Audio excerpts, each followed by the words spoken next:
Hello tout le monde et bienvenue dans une nouvelle vidéo qui dit nouvelle année, dit nouvelle saison et l'endurance reprend dès ce week-end avec l'ouverture de la saison 2024 d'IMSA. Ce week-end, c'est donc les 24 heures de Daytona, la manche la plus importante du championnat d'IMSA. Si vous avez rien compris à ce que je viens de dire, je vais vous expliquer un petit peu ce que sont les 24 heures de Daytona, ce que c'est l'IMSA. Je vais aussi vous expliquer des petites choses en rapport avec le WEC, le championnat du monde d'endurance que vous connaissez peut-être, avec les 24 heures du Mans notamment. Je vais répondre à quelques questions aussi que j'ai reçues sur les réseaux sociaux sur tout ça. Comme ça, vous serez au point pour cette saison 2024 d'endurance, que ce soit en IMSA ou en WEC. Le guide 2024 des 24 heures de Daytona, c'est maintenant.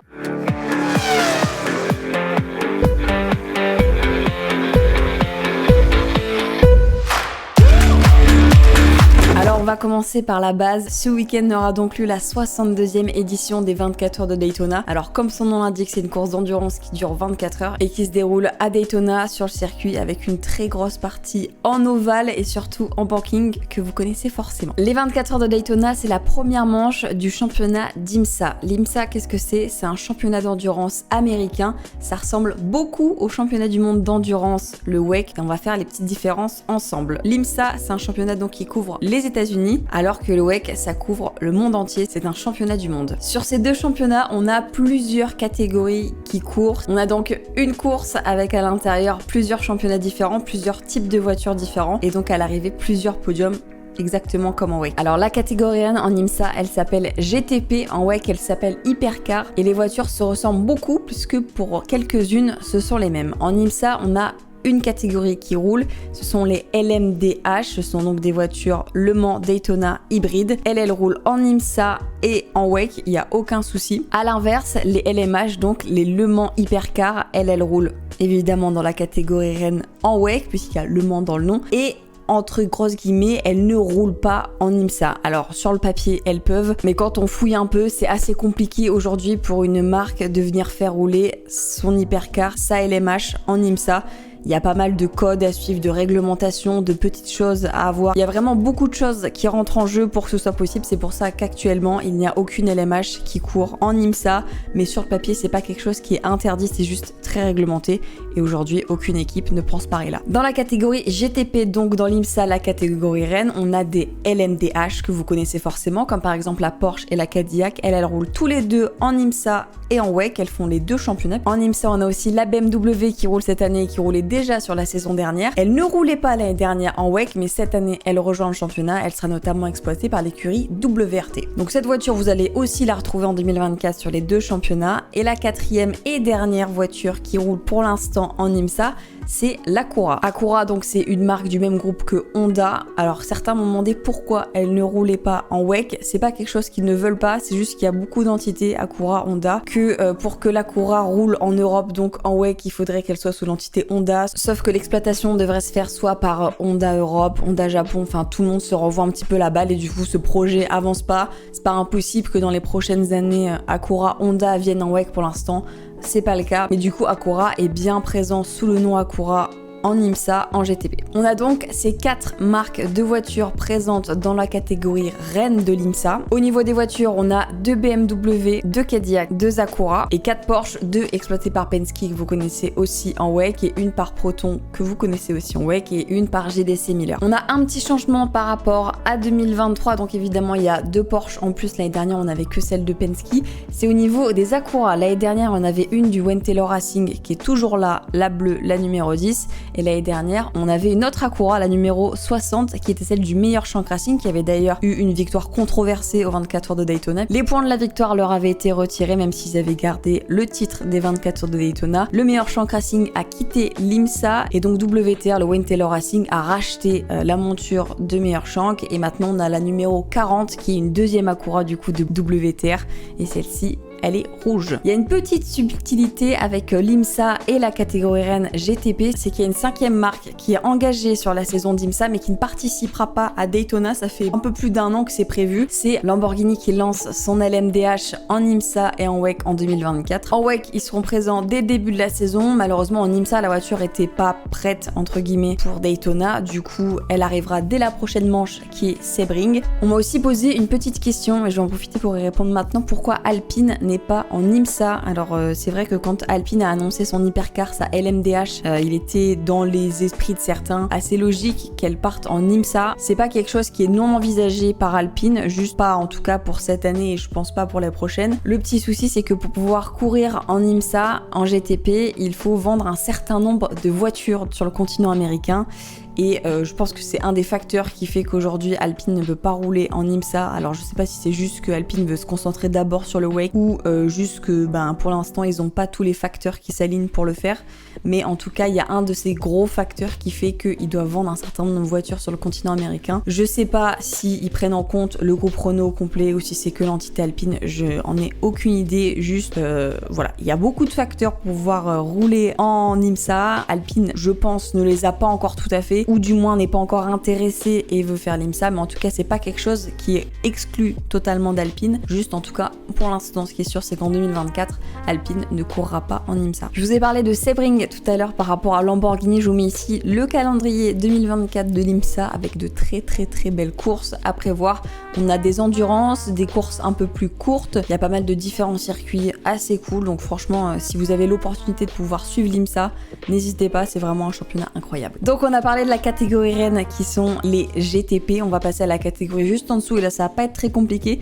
On a les LMP2 et les LMP2 vous les connaissez, ça roule dans beaucoup de championnats, ça roule en WEC, ça roule en ELMS, on est sur globalement la même homologation pour les voitures. Juste petit détail par rapport à ce qui se passe en Europe, on a quasiment que des Oreca partout en Europe sur les championnats, qui est un fabricant donc de LMP2. Il faut savoir que là pour l'IMSA à Daytona, on a une Ligier donc qui est une autre marque de LMP2, une autre production. Il y a plusieurs marques de châssis qui produisent des LMP2. Ce qui se fait le plus, c'est les Oreca parce que c'est celles qui, du coup, marchent le mieux. Donc, c'est celles qui sont le plus achetées par l'équipe. Et là, à Daytona, sur les 13 LMP2, on en a une qui est donc une Ligier. Petite différence par rapport à l'année dernière, c'est qu'on n'a plus de LMP3 qui était présente jusqu'à l'année dernière dans le championnat.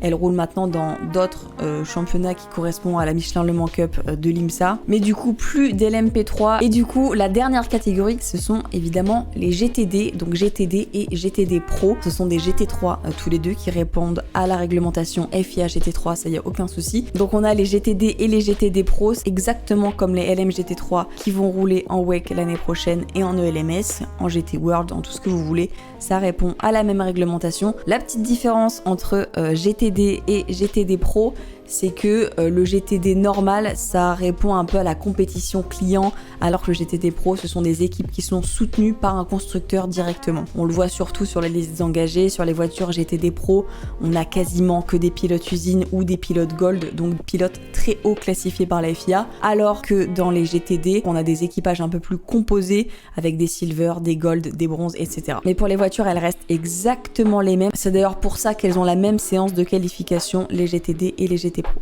On a donc 13 GTD Pro et 23 GTD, ce qui nous fait un total de 59 voitures présentes ce week-end à Daytona pour l'ouverture du championnat, ce qui est très cool. Maintenant, on va rentrer un petit peu plus dans le pilotage et on va parler des pilotes qui sont présents sur ces 24 heures de Daytona. Pour ce qui est du nombre de pilotes par voiture, la plupart des voitures sont composées de 4 pilotes. On en a aussi qui en ont simplement 3. Et on a donc un pilote qui va rouler pendant ces 24 heures de Daytona sur 2 voitures différentes. C'est Ben Keating, je pense qu'on ne présente plus. C'est un des pilotes bronze les plus incroyables actuellement en endurance. Il va rouler pendant ces 24 heures de Daytona chez United en LMP2 et il roule aussi sur la GTP numéro 85, celle du JDC Miller, une Porsche 963. Il a d'ailleurs fait la pole position en catégorie LMP2 il y a quelques jours. Au niveau des pilotes, on a donc beaucoup de monde puisqu'il faut remplir ces 59 voitures et on a 9 pilotes féminines qui sont présentes sur le plateau, dont nos 2 françaises Lily Wadou et Dorian Pin qui roulent ce week-end, et on a également 16 Français qui vont prendre le départ de ces 24 heures de Daytona. Kevin Est, Fred Makowiecki, Julien Andlauer, Sébastien Bourdet, Mathieu Vaxivière, Lily Wadou, Dorian Pin, François Herriot, Romain Dumas, Charles Minesi, Clément Novala qui fait ses débuts en endurance, Tom Dillman, Paul Louchatin, Romain Grosjean de retour en GT3, Franck Pereira et Jules Gounon qui seront présents, nos Français, pour prendre part à ces 24 heures de Daytona ce week-end. Bon, là on a fait un petit peu le tour. autour, vous avez les voitures, vous avez les pilotes. On va parler un petit peu plus technique pour les connaisseurs. Toutes ces voitures, elles sont faites de marques différentes, surtout pour ce qui est des GTP et des GTD, parce que bon, en LMP2, à part la Ligier, sinon ce sont toutes les mêmes voitures, donc elles n'ont pas trop besoin d'être régulées. En revanche, en catégorie GTP, l'année dernière, comme c'était la première année de la nouvelle réglementation des voitures LMDH, on n'avait pas vraiment de BOP, du moins les voitures n'avaient pas eu de poids rajouté. On s'était fié à la réglementation, chaque voiture suivait exactement la réglementation. On a fait donc rouler les voitures comme ça. Bon, évidemment, en fonction du circuit, en fonction du nombre d'heures de roulage, les voitures ne fonctionnent pas pareil. Il y en a qui ont certains avantages sur un circuit, d'autres sur d'autres circuits, mais tout ça doit être régulé par ce qu'on appelle la BOP. C'est pas la première fois que je vous en parle. La BOP, c'est la Balance of Performance. C'est ce qui fait qu'avec certains réglages, notamment le poids, la map moteur et beaucoup de choses, toutes les voitures de marques différentes sont censées avoir le même temps au tour. Cette BOP, donc, elle a eu le temps d'être travaillée sur toute la saison 2023 d'IMSA, et donc pour ce retour à Daytona, il y aura de la BOP avec cette fois-ci des ajustements de poids. La voiture évidemment la plus pénalisée, c'est la Cora, c'est celle qui roulait le mieux l'année dernière sur ce circuit.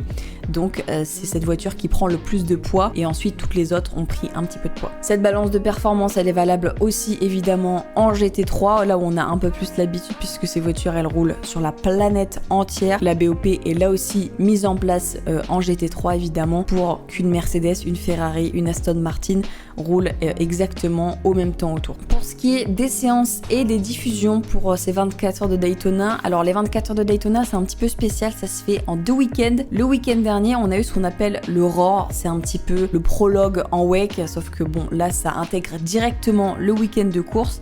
Et pendant ce Roar, on a eu 6 séances d'essai et on a eu les qualifications qui se sont déroulées dimanche soir. 15 minutes pour chaque catégorie, donc 15 minutes pour les GTP, 15 minutes pour les LMP2 et 15 minutes pour les GTD et GTD Pro qui roulent ensemble. Pour ce qui est de la catégorie GTP, c'est la Cadillac rouge numéro 31 de Pipo Derani, champion en titre, qui a remporté les qualifications et qui partira donc le premier ce week-end à Daytona. En LMP2, je vous l'ai dit, c'est Ben Keating et United Autosport qui partiront en pole position. Et en catégorie GT, du coup, c'est donc la Rexy, la Porsche de AO Racing qui partira donc en pole position ce week-end. Pour ce qui est donc de la course, je vous ai dit 6 séances d'essai pendant le week-end du Aurore, les qualifications.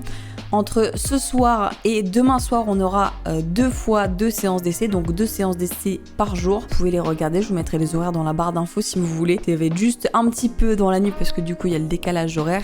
Et pour ce qui est de la course des 24 heures de Daytona, elle aura lieu ce samedi à partir de 19h40 heure française et du coup jusqu'au dimanche soir 19h40 puisque c'est une course de 24 heures. Pour ce qui est de la diffusion, alors l'avantage de l'IMSA, c'est que l'IMSA, c'est gratuit à regarder pour nous les Français. Il vous suffit juste d'aller sur le site imsa.tv et vous allez pouvoir avoir accès à la course filmée. Les commentaires évidemment sont en anglais. Pensez juste bien à désactiver vos bloqueurs de pub, des fois ça peut bloquer la diffusion. Et si vous voulez les commentaires en français, la course est également diffusée sur Automoto la chaîne. Alors cette année, il n'y a pas de petits bouts qui sont diffusés sur YouTube, malheureusement tout sera sur Automoto la chaîne. Attention, la chaîne est payante. De mon côté, je vais streamer ces 24 heures en live sur Twitch ce week-end. Alors évidemment, je vais pas vous diffuser les images puisque j'ai pas encore acheté les droits de l'IMSA, peut-être un jour. Mais en tout cas, on pourra suivre ensemble, ce qui est pratique vu que la diffusion aux États-Unis est gratuite et accessible à tous, au moins en France. Je vous mettrai juste le live timing qu'on pourra regarder ensemble pour passer ces 24 heures. Si vous avez des questions aussi, si vous voulez regarder votre première course d'endurance, posez vos questions et tout. Il y a pas mal de connaisseurs dans le chat, donc ils pourront vous aiguiller peut-être même un peu mieux que moi parce que je découvre encore. Ça va être ma 3e vraie année d'IMSA, donc j'ai encore pas mal de choses à apprendre. Mais en tout cas, n'hésitez pas, je serai en live à partir de samedi 19h, je pense, et pendant 24 heures. Comme ça, on pourra regarder ces 24 heures de Daytona ensemble. J'espère que j'ai répondu à toutes vos questions. Si vous en avez d'autres, n'hésitez pas à me le dire en commentaire, j'essaierai d'y répondre. Et normalement, on est bon. L'année dernière, j'avais fait quelques petites erreurs sur ma vidéo de Daytona. Mais en tout cas, s'il y a encore quelques erreurs, n'hésitez pas à me le dire en commentaire. J'apprends encore, mais évidemment dans la gentillesse et la bonne humeur, s'il vous plaît. Mais en tout cas, c'est avec plaisir. Et si je peux corriger, évidemment, je corrigerai sur la vidéo. Voilà, j'espère que cette vidéo vous a appris des choses et que vous êtes prêts à entamer cette saison d'endurance 2024. C'est le moment pour s'y mettre. Franchement, c'est le moment de tout comprendre. Je sais que comme ça fait beaucoup d'informations, mais vous allez voir quand on est plongé dedans, en fait, on comprend très vite et c'est comme ça qu'on comprend l'endurance. Moi, il y a 3 ans, j'avais jamais vu une GT, ni une hypercar, ni même un prototype. Et bah c'est sur le tas qu'on apprend en posant des questions, etc. Donc franchement, n'hésitez pas. N'hésitez pas à liker la vidéo, à vous abonner si c'est pas encore fait. Sachez qu'il y a plus de gens qui ne sont pas abonnés qui regardent cette vidéo que de gens qui sont abonnés. Donc n'hésitez pas à vous abonner en fait. Et puis voilà, je vous dis à très vite pour une prochaine vidéo. Passez un bon week-end du coup de Daytona et je vous dis à très vite. Ciao ciao.